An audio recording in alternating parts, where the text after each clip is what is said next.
feel like doing it today, so that's okay. I'm going to tell a story. My name's Michael Francis McDonald. I'm a white male, and I'm 60.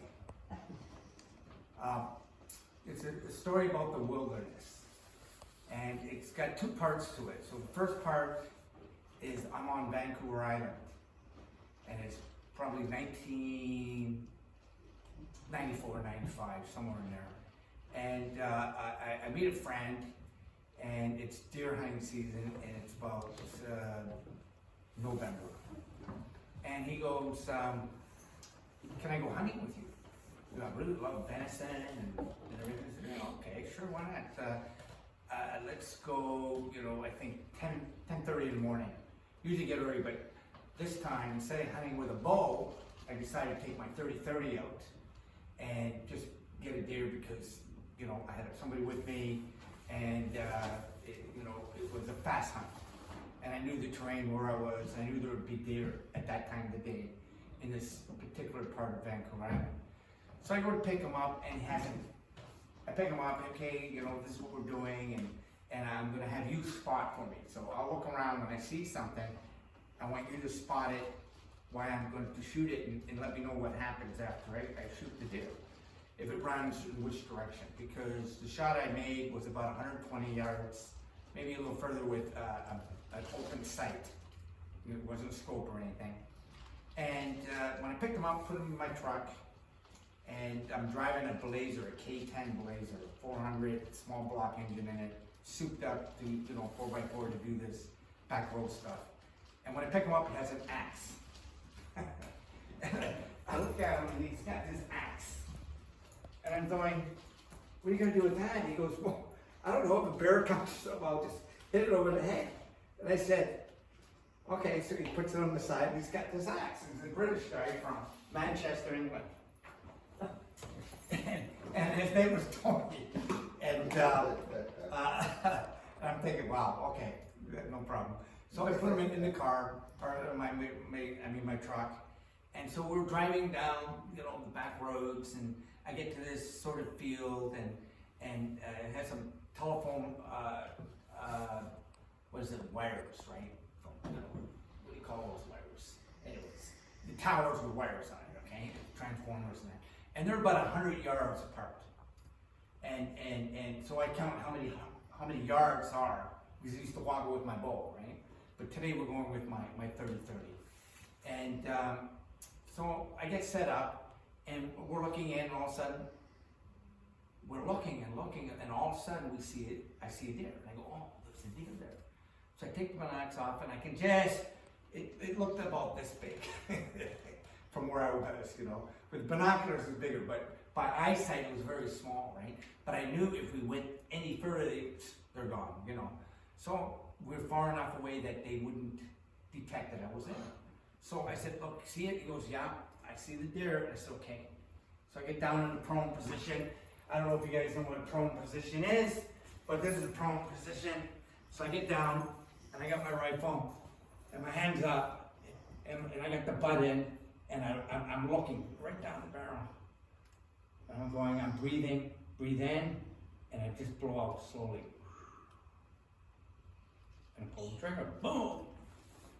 The deer goes down. I see it, boom, goes down, and so I go, did the deer run? He goes, no, you missed it. And I said, no, I didn't miss it, I saw it go down. He goes, no, you missed it. I get the binoculars, and I look, and I go, holy shit, I missed it, I can't believe it. So, okay, all right, here we go again. And he said, well, this guy, he must be a bad shot, because he said it was a good shot. And I couldn't believe it missed, so I go back down in prone position, take my time, and think, wow, it's unbelievable. And I shoot, and I see it go down. And so I go over there, and I said, I got it, right? And he goes, you missed again. I said, come on, I can't even put it afterwards. So I'm looking, and I said, I cannot believe I missed this deer, and it didn't even move. So I go, okay, last shot. And I just can't believe that, with the bang, and I didn't run away. So I get down, and I really look, bang. I said, okay, I saw it go down again. He goes, yep, you got it. I said, oh my God, I can't take 3 shots, but I finally got it. That's great. So we get in my truck and there's like a side road on the way down, and so we drive down and then we get out and we have to walk a little bit, right? So we're walking, and as I'm walking, I got my rifle there, and he's got his little axe, right? And we're walking, and then I see a deer here. I go, oh, that's a nice deer, that's a good shot, right? And then I look up a little bit, and I see another deer. I said, there's another deer here, deer there. So I got it. He goes, I didn't see, right? Because when I shot it, he was looking, and he saw the deer standing. When I looked, I saw the deer standing. And I said, how's this even possible? So there's one dead deer, right? I go, there's another dead deer, and I'm thinking to myself, no way, I could have shot 3 deer, right? I went further, I shot all 3 deer. And I said, well, he was new at spotting, and he didn't really know anything about, I don't know why he didn't see it, but the deer were lined up exactly like this.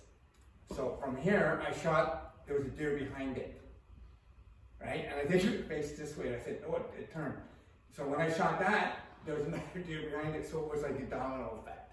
And I just said, I couldn't believe it. Anyways, on the island, we're allowed to take 3 deer, right? So I took all 3 that day, right? So I butchered it, and I just thought to myself,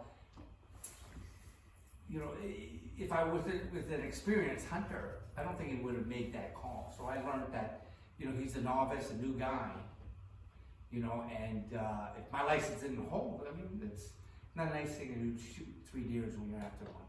But that was the end of that story. So I go home, we got lots of meat, we split it up, we share it.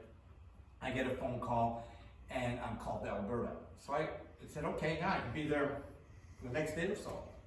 I go to Alberta, and I was a realtor, and I flew around the country selling my friends' houses, and because I had licenses in different areas. And so I said, okay, I'll sell this house for you. So I sold the house, and then she sent me to this place where monks were. I always wanted to meet the monks, so said that's why I went there. So I went to meet the monks, and long story short, I had them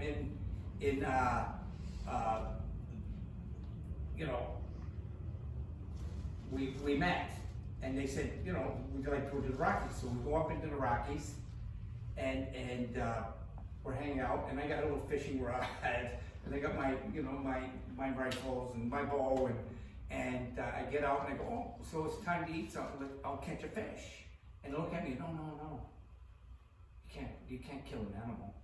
I said, oh, you can't do that. I said, oh, what are we gonna eat? He goes, I don't know, we can't kill. I said, oh, we're gonna get some fish, fry it up. Are you sure? He goes, oh yeah, no, we've got some, chips and stuff like that. So we ate chips, and during the nighttime, there's grizzlies and everything, and they said, no, we don't want you shooting an animal that comes to the trunk. I said, oh, okay. So I loaded the rifle and put it, I was there to learn from that.